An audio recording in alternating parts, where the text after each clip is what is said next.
बच्चों, हम पंछी उन्मुक्त गगन के कविता के आपने 2 कवितांश करने हैं। ये आपकी कविता है। देखिए, पहला कवितांश करेंगे आप हम से लेकर के झूले तक। ये आप इतनी पंक्तियां अपनी कॉपी पर लिख लेंगे और इसमें से जो प्रश्न उत्तर मैंने बनाए हैं इनको आप लिखेंगे। ये देखिए, ये है कवितांश। ऊपर डालेंगे हम पंछी उन्मुक्त गगन के, और उसके बाद प्रश्न नंबर 1 है, कवि व कविता का नाम लिखिए। उत्तर, कवि शिव मंगल सिंह सुमन व कविता हम पंछी उन्मुक्त गगन के है। प्रश्न नंबर 2, इस कविता में कवि ने किसका चित्रण किया है? उत्तर, इस कविता में कवि ने पिंजड़े में बंद पक्षियों की मनोदशा व व्यथा का चित्रण किया है। प्रश्न नंबर 3, पक्षियों को क्या पसंद है? उत्तर, पक्षी स्वतंत्र रूप से बिना किसी बंधन के आकाश में विचरण करना पसंद करते हैं। वे पिंजड़े में कैद होकर आकाश में उड़ान भरने में असमर्थ हैं। उनको तालाबों और नदियों का जल पीना अच्छा लगता है। वे सोने की कटोरी में रखी मैदा से अधिक कड़वी नीम की निगौरी खाना पसंद करते हैं। चौथा प्रश्न है, पक्षी पिंजड़े में कैद होना क्यों नहीं चाहते?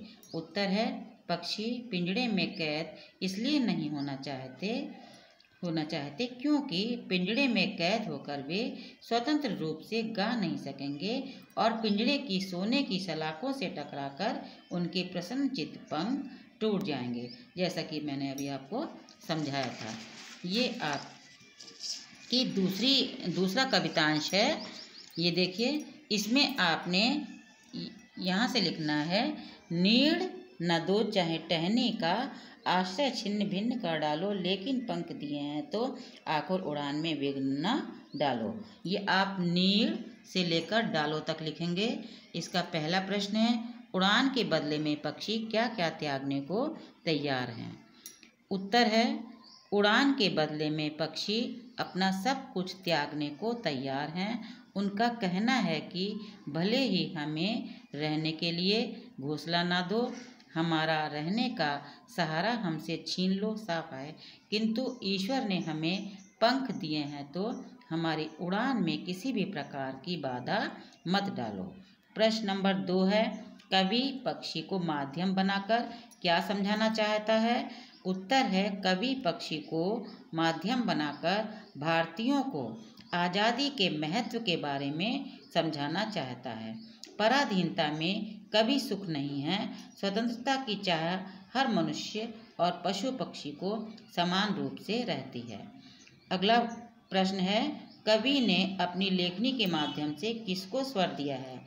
उत्तर है, कवि ने अपनी लेखनी के माध्यम से पक्षियों के स्वतंत्र विचरण की आकांक्षा को स्वर दिया है। अगला है, पराधीनता में कभी सुख नहीं मिलता, इस संबंध में रामचरितमानस की समभाव पंक्तियाँ लिखिए।